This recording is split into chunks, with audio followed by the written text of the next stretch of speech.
నమస్తే అండి. Welcome back to Ashwini thoughts. మేము చాలా బాగున్నామండి. మీరందరూ కూడా బాగుండాలని ఆ లక్ష్మీ గణేష్ని శ్రీ రేణుకా ఎల్లమ్మ తల్లి జ్యోతిష్యాలయం తీరని సమస్యలకు ప్రత్యేకమైన హోమాలు చేయబడును. భార్యాభర్తల వశీకరణ, ప్రేమ వశీకరణ, కుటుంబ వశీకరణ, డబ్బు వశీకరణ, పెళ్లి, సంతానం వశీకరణ, ఇంకా ఎటువంటి సమస్యకైనా ప్రత్యేకమైన వశీకరణలు చేయబడును. నమ్మిన వారు దూరం కావడం, ఇంకా ఎటువంటి సమస్యలకైనా పూజలు చేయబడును. ఫోన్ ద్వారా సంప్రదించండి 9515466718. ఈరోజు పంచాంగం మార్చి 30, 2025 ఆదివారం. ఈరోజు తిథి నక్షత్రం ఏంటి, అదే సమయం వరకు ఉంది. ఈరోజు శుభ అశుభ గడియలు ఏంటి, వీటితో పాటుగా ఈరోజు మంచిదేననే విషయం కూడా చూద్దామండి. స్కిప్ చేయకుండా వీడియో ఎండింగ్ వరకు చూడండి. శ్రీ విశ్వవసునామ సంవత్సరం ఉత్తరాయణం, వసంత ఋతువు, చైత్రమాసం, శుక్లపక్షం. సూర్యోదయం ఉదయం 6:04 సూర్యాస్తమయం సాయంత్రం 6:20. మరి ఈరోజు తిథి ఏంటి, అదే సమయం వరకు ఉందో ఇప్పుడు చూద్దాము. ఈరోజు తిథి చైత్ర శుక్ల పాడ్యమి. పాడ్యమి తిథి మార్చి 29 శనివారం సాయంత్రం 5:03 మార్చి 30 ఆదివారం మధ్యాహ్నం 2:44 వరకు పాడ్యమి తిథి అనేది ఉంటుందండి. తదుపరి చైత్ర శుక్ల విద్యా తిథి ప్రారంభమవుతుంది. మరి ఈరోజు నక్షత్రం ఏంటి, అదే సమయం వరకు ఉందో ఇప్పుడు చూద్దాము. నక్షత్రం రేవతి. రేవతి నక్షత్రం మార్చి 30 ఆదివారం సాయంత్రం 6:43 వరకు ఉంటుంది. తదుపరి అశ్విని నక్షత్రం ప్రారంభమవుతుంది. ఈరోజు రాశి మీనరాశి. ఆదివారం సాయంత్రం 4:35 వరకు ఉంటుంది. తదుపరి మేషరాశి ప్రారంభమవుతుంది. యోగం ఐనద్రు సాయంత్రం 5:53 వరకు. తదుపరి వైద్యుతి. కరణం భవ మధ్యాహ్నం 12:51 వరకు. తదుపరి బాలవ రాత్రి 11:02 వరకు. తదుపరి కౌలవ తైతల. చూసారు కదండి. ఇప్పుడు ఈరోజు శుభ అశుభ గడియలు చూద్దాము. ముందుగా అశుభ గడియలు చూద్దాము. అశుభ గడియల్లో ముందుగా వర్జ్యం ఉదయం 7:30 నుండి ఉదయం 9 వరకు. దుర్ముహూర్తం సాయంత్రం 4:28 నుండి సాయంత్రం 5:15 వరకు దుర్ముహూర్తం అనేది ఉంటుంది. రాహుకాలం సాయంత్రం 4:30 నుండి సాయంత్రం 6 గంటల వరకు. యమగండం మధ్యాహ్నం 12 గంటల నుండి మధ్యాహ్నం 1:30 వరకు. గుళిక కాలం మధ్యాహ్నం 3:31 నుండి సాయంత్రం 5:04 వరకు. ఇవన్నీ ఈరోజు అశుభ సమయాలండి. మరి ఇప్పుడు ఈరోజు శుభ సమయాలు అనేవి చూద్దాము. శుభ సమయాల్లో ముందుగా బ్రహ్మ ముహూర్తం తెల్లవారిత 5:39 నుండి తెల్లవారిత 5:27 వరకు. అమృత గడియలు సాయంత్రం 4:29 నుండి సాయంత్రం 5:59 వరకు. అభిజిత్ ముహూర్తం ఉదయం 11:56 నుండి మధ్యాహ్నం 12:45 వరకు. ఇవన్నీ ఈరోజు శుభ సమయాలండి. మరి ఇప్పుడు ఈరోజు ప్రశ్న అనేది ఇప్పుడు చూద్దాము. ఈరోజు ప్రశ్న: శకుని తప్ప మిగిలిన మేనమామలను చంపినవాడు ఎవరు? ఆప్షన్ ఏ దుశ్శాసనుడు, బి దుర్యోధనుడు, సి జరాసంధుడు. మీకు కరెక్ట్ సమాధానం తెలిస్తే కింద కామెంట్ బాక్స్లో కామెంట్ చేయండి. మీరు కూడా ప్రశ్న అడగాలంటే అశ్విని రాపట్టి ఇన్స్టా పేజ్లో తెలుగులో మీ ప్రశ్న, మీ పేరు, మీ జిల్లా పేరు పెట్టి అడిగితే దాన్ని యూట్యూబ్లో ప్రసారం చేస్తాము. మరి నిన్నటి అడిగిన ప్రశ్నకు సమాధానం ఇప్పుడు చూద్దాము. నిన్నటి ప్రశ్న: దుర్యోధనుడికి మేనమామలు ఎంతమంది? జవాబు బి 100 మంది అండి. దీనికి కరెక్ట్గా సమాధానం అయితే తీగల లక్ష్మి గారు, రాజ్ గారు, ముత్తయ్య గారు ఇలా ముగ్గురు అయితే చెప్పారండి. మిగిలిన కూడా కామెంట్ చేశారు కానీ రాంగ్ ఆన్సర్ అయితే ఇచ్చారు. మరి ఇదే ప్రశ్న మీ కుటుంబ సభ్యులు, మీ ఫ్రెండ్స్ని అడిగి వాళ్ళకి కూడా పురాణాల పట్ల అవగాహన అనేది పెంచండి. మరి ఇప్పుడు ఈరోజు ప్రత్యేకతలు. ఈరోజు విశ్వవసునామ సంవత్సరం ఉగాది అండి. ప్రతి ఒక్కరికి ఉగాది శుభాకాంక్షలు తెలియజేస్తున్నాను. మీరు కూడా మీ కామెంట్స్లో తెలియచేయండి. మరి అదేవిధంగా ఈరోజు చంద్రోదయము. మరి ఈ విశ్వవసునామ సంవత్సరంలో ఏ రాశి వారికి ఏ రకంగా ఫలితం ఉన్నది ఈ సంవత్సరం అనేది, ఆదాయ వ్యయాలు అనేవి ఇప్పుడు చూద్దాము. ముందుగా మేషరాశి ఫలితములు. అశ్విని 1, 2, 3, 4 పాదములు, భరణి 1, 2, 3, 4 పాదములు, కృతిక 1వ పాదం వాళ్ళు మేషరాశిలోకి వస్తారండి. వీళ్ళకి ఈ సంవత్సరం మొత్తం ఆదాయం 2, వ్యయం 14, రాజ్యపూజ్యం 5, అవమానం 7. ఈ రాశి వారికి గురుడు మే 15 నుండి 3వ స్థానమైన మిథున రాశి యందు మరియు శని సంవత్సరం అంతా వ్యయస్థానమైన లోహమూర్తులుగాను ధననాశనం అనేది చేయును. శని సంవత్సరం ఆరంభంలో పూర్వాభాద్రలో సంచారం చేయటం వల్ల వీరికి ఆశాజనకమైన అవకాశాలు, ఆర్థిక లాభాలు, ఆధ్యాత్మిక కార్యక్రమాలు అవకాశాలు కలుగును. రాహు సంచారం వల్ల శుభ సూచనలు, ఆకస్మిక ధనలాభాలు, దీర్ఘకాలిక సమస్యలు తీరుట, ప్రయాణాలు, ప్రణాళికలు సజావుగా ముందుకు సాగుట, ఆర్థిక పరిస్థితి మెరుగుపరును. స్నేహితులు, మనస్పర్ధలు, కొత్త వ్యక్తులు కలుగుట, కుటుంబ జీవితం కంటే మీ సామాజిక జీవితానికి ఎక్కువ శ్రద్ధ వహిస్తారు. వీరి అదృష్ట సంఖ్య 9. వీరు పాటించవలసిన నియమాలు: దత్తాత్రేయ స్వామికి గురువారం పూట పూజ చేసుకోవడం వల్ల ఎటువంటి నెగిటివ్ ఉన్నా అవన్నీ తగ్గుతాయి అన్నమాట. పూర్తిగా తొలగిపోవడం అయితే ఉండదండి. ఇది మేషరాశి సంవత్సర ఫలితములు. వృషభ రాశి ఫలితములు: కృతిక 2, 3, 4 పాదములు, రోహిణి 1, 2, 3, 4 పాదములు, మృగశిర 1, 2 పాదములండి. వీరికి ఈ సంవత్సరం మొత్తం ఆదాయం 11, వ్యయం 5, రాజ్యపూజ్యం 1, అవమానం 3. ఈ రాశి వారికి గురుడు మే 15 నుండి ద్వితీయ స్థానమైన మిథున రాశి యందు తామ్రమూర్తి సామాన్య ఫలితములను, శని సంవత్సరం అంతా ఏకాదశి స్థానమందు సువర్ణమూర్తిగాను సర్వసౌఖ్యములు కలుగజేస్తారు. ఈ రాశి వారికి పదోన్నతి అనేది కలుగుతుంది. వృత్తి వ్యాపారాలు అనుకూలంగా ఉంటాయి. క్రమశిక్షణతో కూడిన జీవితాన్ని గడుపుతారు. గతంలో నిలిచిన పనులు త్వరగా పూర్తి అవుతాయి. దీర్ఘకాలిక లక్ష్యాలను సాధిస్తారు. ఆకస్మిక ధనలాభం అనేది కలుగుతుంది. మీ తల్లిదండ్రుల ఆరోగ్య విషయంలో మీరు జాగ్రత్తగా ఉండవలసి ఉంటుంది. చతుర్దశ స్థానమందు కేతు సంచారం వల్ల నిర్లిప్తతకు కారణమవుతుంది. ఈ రాశి వారికి అదృష్ట సంఖ్య 6. మరి ఎటువంటి నెగిటివ్ ఉన్నా తొలగిపోవాలంటే సంవత్సరం అంతా గణపతి ఆరాధన చేయవలసి ఉంటుంది. తదుపరి మిథున రాశి ఫలితములు: మృగశిర 3, 4 పాదములు, ఆరుద్ర 1, 2, 3, 4 పాదములు, పునర్వసు 1, 2, 3 పాదములండి. వీరికి ఆదాయం 14, సంవత్సరం మొత్తం వ్యయం 2, రాజ్యపూజ్యం 4, అవమానం 3. ఈ రాశి వారికి గుడు మే 15 నుండి జన్మరాశి యందు సువర్ణమూర్తిగాను, శని సంవత్సరం అంతా దశమ స్థానమందు తామరమూర్తిగా సామాన్య ఫలితములు ఇచ్చును. మీ జీవిత భాగస్వామితో మంచి సంబంధాన్ని కొనసాగించడంపై దృష్టి పెట్టాలి. సంతానం, ఉన్నత విద్య లభిస్తాయి. వారసత్వంగా సంక్రమించిన ఆస్తులన్నీ దక్కుతాయి. మాటలు అదుపులో ఉంచుకొని కొంచెం నోరు దురుస్థానం తగ్గించాలి. వివాదాలకు దూరంగా ఉండాలి. సంతానానికి వివాహాది శుభయోగములు మరియు ఉమ్మడి వ్యాపారాలు లభిస్తాయి. మంచిగా జరుగుతాయి అన్నమాట ఉమ్మడి వ్యాపారాలు.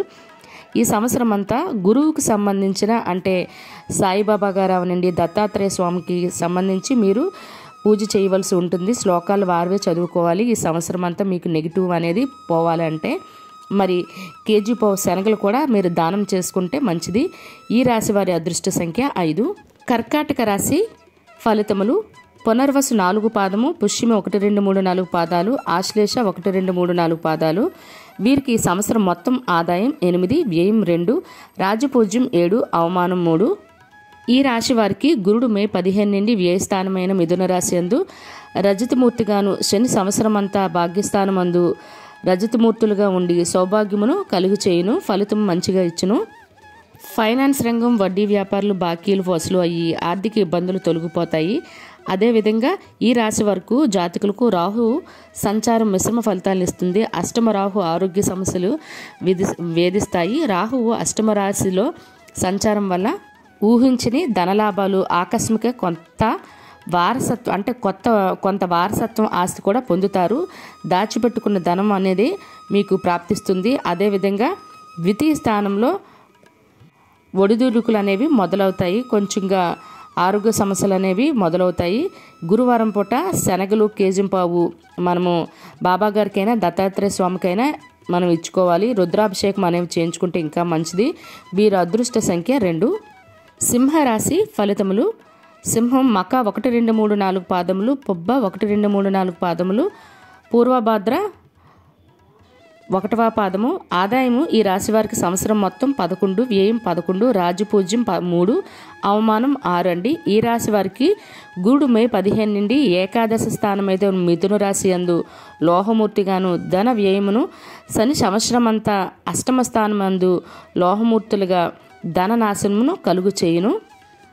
ఈ రాశి వారు వాణిజ్య వ్యాపారాలందు కొంచెం శ్రద్ధ వహించాలి. వ్యాపారానికి సంబంధించి కొత్త ప్రణాళికలు సిద్ధం చేస్తారు. విదేశీ మాధ్యమాలు మరియు విదేశీ వ్యాపారాలు అనేవి సాగిస్తారు. జన్మరాశిలో కేతు సంచారం కాబట్టి తొందరపాటు నిర్ణయాలు తీసుకోకుండా ఉంటే మంచిది. మరియు మానసిక సంబంధిత సమస్యలు, ఆరోగ్య సమస్యలు అనేవి పెరుగుతాయి. కొత్త లక్ష్యాలు చాలా సులభంగా సాధిస్తారు. మీరు ఈ సంవత్సరం అంతా ఆంజనేయ స్వామి ఆరాధన, హనుమాన్ చాలీస, వెంకటేశ్వర స్వామి సుప్రభాతం పఠించాలి. ఈ రాశి వారికి అదృష్ట సంఖ్య 1. కన్యా రాశి ఫలితములు. ఉత్తర 2, 3, 4 పాదములు, హస్త 1, 2, 3, 4 పాదములు, చిత్త 1, 2 పాదములండి. ఈ సంవత్సరం మొత్తం వీరికి ఆదాయం 14, వ్యయం 2, రాజ్యపూజ్యం 6, అవమానం 6. ఈ రాశి వారికి గూడు మే 15 నుండి దశమ స్థానమైన మిథున రాశి యందు మరియు శని సంవత్సరం అంతా సప్తమ స్థానమందు తామరమూర్తులుగాను సామాన్య ఫలితమును కలుగు చేయును. ఆర్థిక వృద్ధి అనేది కలగడానికి అవకాశం ఉందండి. ఖర్చులు అనేవి తగ్గుతాయి మరియు మీ డబ్బు పాతవి ఏమైనా అప్పులు రుణాలు ఉంటే అవన్నీ మీరు పొందగలుగుతారన్నమాట. గతంలో పెట్టిన పెట్టుబడులు లాభాలను ఇస్తాయి. ఆధ్యాత్మిక కేంద్రాలు దర్శిస్తారు. తీర్థయాత్రలు అనేవి చేసే అవకాశం ఉంది. 9వ ఇంట్లో గురుడు సంచార సమయంలో సంఘములో పలుకుబడి సంపదలో పెరుగుదల మీకు పెరుగుతుంది. చేపట్టిన కొత్త ప్రాజెక్టులన్నీ పొందుతారు. ఉద్యోగంలో ప్రమోషన్లు కూడా మీకు లభిస్తాయి. మానసిక ఒత్తిడి తగ్గుతుంది. ఈ సంవత్సరం ఆరాధించవలసిన దైవం గణపతి, దుర్గా ఆరాధనలు చేయాలండి మీరు. ఈ రాశి వారి అదృష్ట సంఖ్య 5. తులారాశి ఫలితములు. చిత్త 3, 4 పాదములు, స్వాతి 1, 2, 3, 4 పాదములు, విశాఖ 1, 2, 3 పాదములండి. ఈ రాశి వారికి సంవత్సరం మొత్తం ఆదాయం 11, వ్యయం 5, రాజ్యపూజ్యం 2, అవమానం 2. ఈ రాశి వారికి గూడు మే 15 నుండి భాగ్యస్థానమైన మిథున రాశి రజితమూర్తిగాను మరియు శని సంవత్సరం అంతా షష్ఠ స్థానమందు సువర్ణమూర్తిగాను అద్భుత ఫలితమును కలుగు చేయును. బెట్టింగ్, జోదం, లాటరీ వంటికి దూరంగా ఉండాలండి. అన్ని వ్యాపారస్తులకు, నాటక, సినీ, సంగీత, లలిత కళారంగాలకు సంబంధించిన వారికి అనుకూల సమయం. ఏకాదశి స్థానమందు కేతు సంచారం వల్ల శుభప్రదంగా భావించవచ్చు. కాబట్టి మీకు ప్రయోజనకరంగా ఉంటుంది. మీ ఆదాయం అనేది పెరుగుతుంది. ప్రేమ వ్యవహారాలు అనుకూలంగా ఉంటాయి. మీ సీనియర్ల మద్దతు మీకు లభిస్తుంది. కార్యాలయం మీకు ఆధిపత్యం అనేది పెరుగుతుంది. ఆరోగ్య సమస్యలు మిమ్మల్ని ఇబ్బంది పెట్టవచ్చు. ఈ సంవత్సరంలో తులారాశి వారు ఈ సంవత్సరం శ్రీ విష్ణు గణపతి ఆరాధనలు చేయాలండి. మీకు నెగిటివ్ ఎటువంటి దోషాలున్నా తొలగిపోవాలంటే. ఈ రాశి వారి అదృష్ట సంఖ్య 6. వృశ్చిక రాశి ఫలితములు. విశాఖ 4వ పాదము, అనురాధ 1, 2, 3, 4 పాదములు, జ్యేష్ఠ 1, 2, 3, 4 పాదములు. ఈ రాశి వారికి సంవత్సరం మొత్తం ఆదాయం 2, వ్యయం 14, రాజ్యపూజ్యం 5, అవమానం 2. ఈ రాశి వారికి గురుడు మే 15 నుండి అష్టమ స్థానమైన మిథున రాశి యందు సువర్ణమూర్తిగా పుష్కలమైన ఆదాయము, ఆరోగ్యము కలుగు చేయును. ఉత్తమ ఆశయములు నెరవేరును. శని సంవత్సరం అంతా పంచమ స్థానమందు రజతమూర్తిగాను సౌభాగ్యకరంగాను ఉండును. మీకు ఆయుర్వృద్ధి అనేది కలుగుతుంది. ప్రతి విషయాన్ని లోతైన విశ్లేషణతో అధ్యయనం చేస్తారు. మంచి ఆలోచనలు కలుగుతాయి. మంచితనాన్ని పెంచుకుంటారు. మీ వారసత్వ సంపద వృద్ధి అవుతుంది. లక్ష్మీ నరసింహస్వామి వారి దీక్ష లేదా ఉపాసన తీసుకుని ఆరాధిస్తే బలహీనతలు అనేవి తొలగిపోతాయి. రాహు సంచార ప్రభావం వల్ల ఛాతీ ఊపిరితిత్తుల సమస్యలు వచ్చే అవకాశం ఉంది. కుటుంబ వాతావరణం కొంతవరకు అసమతుల్యతను లోనవుతుంది. వృశ్చిక రాశి వారికి కేతు దశమ స్థానంలో ఉండటం వల్ల మంచి ఫలితాలు అనేవి వస్తాయి. ఉద్యోగ విషయంలో సంఘర్షణలు వస్తాయి. కుటుంబ సభ్యుల మధ్య మాత్రం ప్రేమ, అభిమానాలు పెరుగుతాయి. వృత్తి వ్యాపారాలు మిశ్రమ ఫలితాలు అయితే ఉంది. గణపతి, సుబ్రహ్మణ్య స్వామి ఆరాధన చేయడం మీకు చాలా మంచిదే అండి. ఈ ఆటంకాలు, అడ్డంకులు అనేవి తొలగుతాయి. ఈ రాశి వారికి అదృష్ట సంఖ్య 9. ధనుర్రాశి ఫలితములు. మూల 1, 2, 3, 4 పాదములు, పూర్వాషాఢ 1, 2, 3, 4 పాదములు, ఉత్తరాషాఢ 1వ పాదము. ఈ రాశి వారికి సంవత్సరం మొత్తం ఆదాయం 5, వ్యయం 5, రాజ్యపూజ్యం 1, అవమానం 5. వీరికి గురుడు మే 15 నుండి సప్తమ స్థానమైన మిథున రాశి యందు మరియు శని సంవత్సరం అంతా అర్ధాష్టమ స్థానమందు లోహమూర్తులుగాను ధననాశనమును కలుగు చేయును. ఈ రాశి వారు స్నేహితులతో సమయం గడపడానికి ఇష్టపడతారు మరియు కుటుంబ మరియు వ్యక్తిగత సంబంధాల యందు స్నేహితులకు ఎక్కువ సహాయం చేస్తారు. డబ్బును కూడా ఖర్చు చేస్తారు. తోబుట్టువుల వల్ల కొన్ని సమస్యలు ఉండవచ్చు, కానీ వారికి మీరు సహాయం చేయడానికి ప్రయత్నిస్తారు. అదృష్టం అనేది కలిసి వస్తుంది. సాంప్రదాయ భావాలను గౌరవిస్తూ సుదీర్ఘ తీర్థయాత్రలు చేస్తారు. ధార్మికంగా ఎక్కువగా అభిరుచి కలిగి ఉంటారు. సాధన, ధ్యానం, ప్రాణాయామం వంటి కార్యక్రమాలు అవలంబిస్తారు. వృత్తి వ్యాపారాల్లో ఘర్షణలు, ఒడిదుడుకులు, ఇబ్బందులు పడతారు. రాశివారు గురువారం సంబంధించిన నియమాలు పాటిస్తూ శివరాత్రి రోజు, అది మాస శివరాత్రి అయినా పర్వాలేదు, రుద్రాభిషేకం చేయించుకుంటే నెగిటివ్ అనేది తొలుగుతుంది. విష్ణు సహస్రనామాలు, అష్టోత్తర శతనామాలు, శివ అష్టోత్తరాలు మీరు ప్రతిరోజు పారాయణం చేయవలసి ఉంటుంది. ఈ రాశివారి అదృష్ట సంఖ్య 3.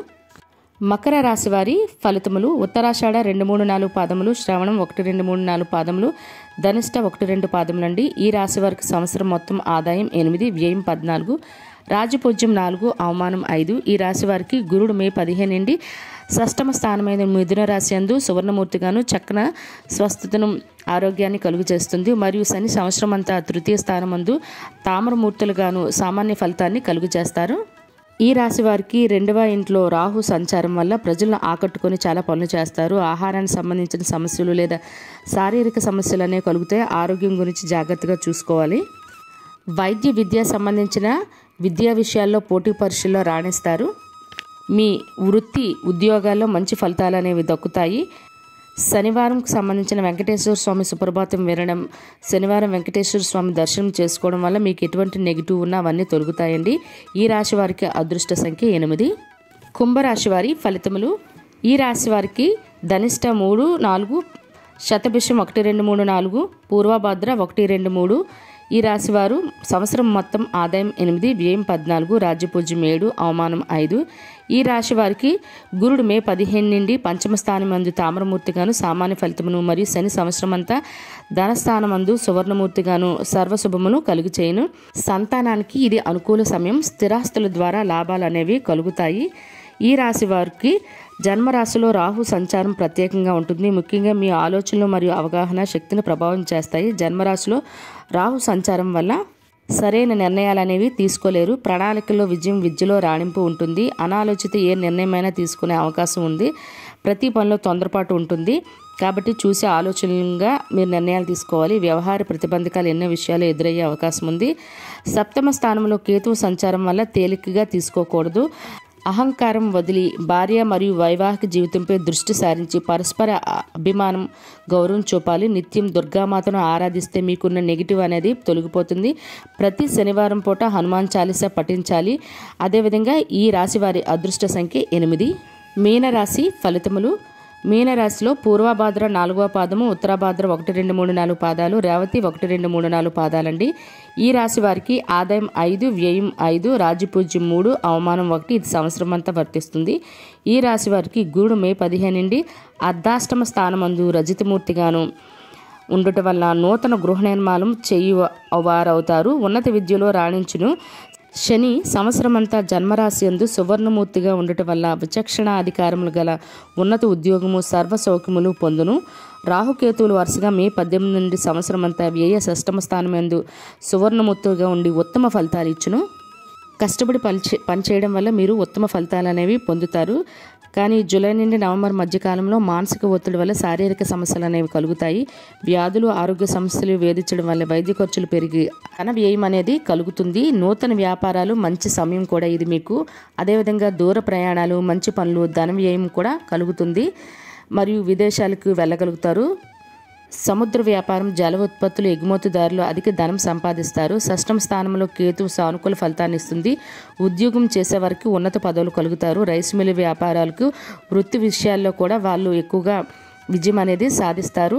నూతన వ్యాపారాలు అనేవి మొదలు పెడుతూ ఉంటారు. ప్రతి శనివారం ఆంజనేయ ప్రార్థన చేయటం, సుందరకాండ పారాయణం చేయడం వల్ల మీకున్న నెగిటివ్ ఎనర్జీ, అనారోగ్య సమస్యలు అనేవి తొలగుతాయి. ఈ రాశి వారికి అదృష్ట సంఖ్య 3. చూసారు కదండి వీడియో. మీకు ఈ వీడియో మీద ఎటువంటి డౌట్స్ ఉన్నా కింద కామెంట్ బాక్స్లో కామెంట్ చేయండి. అందరికీ విశ్వవసునామ సంవత్సర ఉగాది శుభాకాంక్షలు. మీ ఫ్రెండ్స్ అని, మీ ఫ్యామిలీ మెంబర్స్ కానీ ఈ వీడియో అవసరం అనుకుంటే వాళ్ళకి ఈ వీడియో ఫార్వర్డ్ చేయండి. మరిన్ని ఇంట్రెస్టింగ్ వీడియోల కోసం అశ్విని థాట్స్ ఛానల్ని సబ్స్క్రైబ్ చేసుకోండి. బెల్ బటన్ టచ్ చేసినట్లయితే ప్రతి నా వీడియో మీకు నోటిఫికేషన్ కింద వస్తుంది. ధన్యవాదములు.